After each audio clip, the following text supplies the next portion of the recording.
Wanambwa Jonathan emyaka okusookera ddala kyannaku nti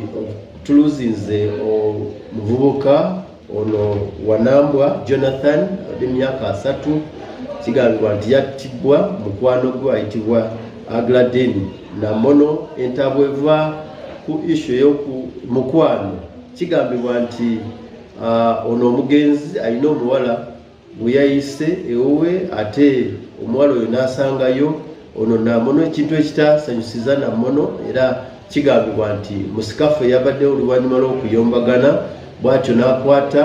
ekintu ekisse kiteebereza okubeera akaso era bw'atyo n'amufumita nti mu mugongo abatuuze babadde attracted ne kereere ya okuwugana okukosa obulumi obwa ono Jonathan bwe batyo ne bajja kwe ku grabbinga Namono era bwetyo ne bategeeza n'akwatibwa. Ffe twagala okubibira ekikola kino nti kintu si kikyamu, twagala okwencouraginga families ne couples nti wabeera waliwo challenge bateekeddwa okuddukira mu embuga balabike nga basolovinga issues. Naye wenjogerera Namono twasobodde omukwata era tuli naye wano ku CPS Embali nga tugenda maaso n'okunoonyeza ku nsonga eno ekigambibwa nti yakidde ekintu ekyogi bw'atyo n'akifumita ba oba mukwano gwe mu mugongo ekintu ekyamuviddeko okufiira mu ddwaliro ekkulu. Postmortem egenda maaso wenjogerera okubeera ng'ekolebwa.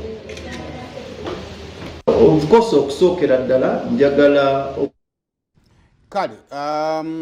olunaku olw'ejjo ekyekyakizza olunaku olw'eggulo omuvubuka amanyiddwa nga MC Gavin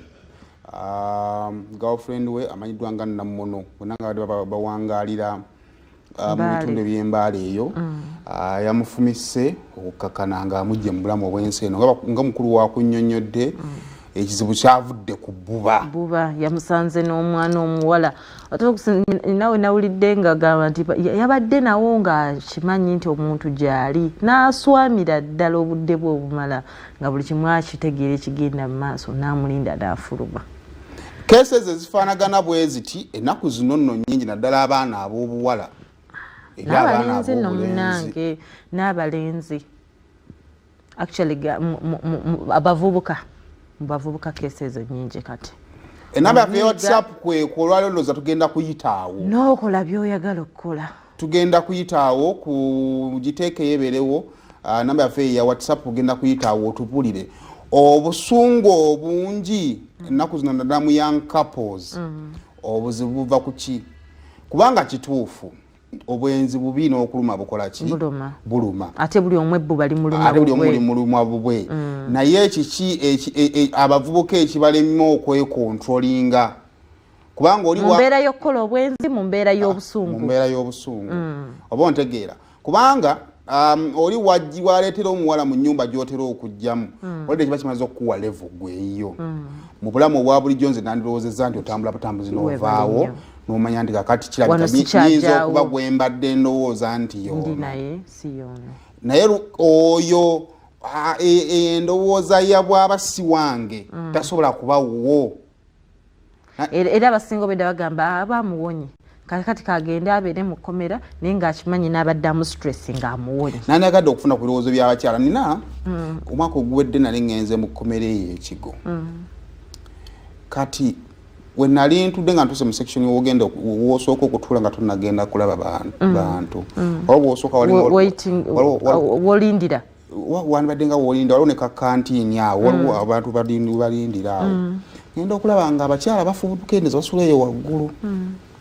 naye omuwendo gw'abaana abawala be nalaba abato abaali mu kkomera kwolwo nga bangi era kyaleeta ebibuuzo omutima ngamba kati ono omwana kiki ekisobola okuba nga kyamusibya ono omwana kiki ekisobola okuba nga kyamusibya naye bwe nkiwa obudde osobola ojja kusanga ng'ebitundu nga 5 ku 100 issues ziri related na relationships either yakwatibwa obusungu n'amukuba yafa n'afuba n'ataafa n'akola ki naye ojjasanga nga biri rotatingira around relationships buzibu bw'abazadde be batayogeddeeko n'abaana babuulira nti nno obufumbo oba relationship si ya do or die nti byampaka nti woba omufunyo oyo gwe baba kupimyeko tosobola kufunayo mulala. And besides ne bebasiba obusibi ne suicides nyingi era mu baana abavubuka olya era afuna busungu oba nanyiga oba nabeera depressed era mu bintu related to relationship kakana nga yeje mu bulamu bwensi.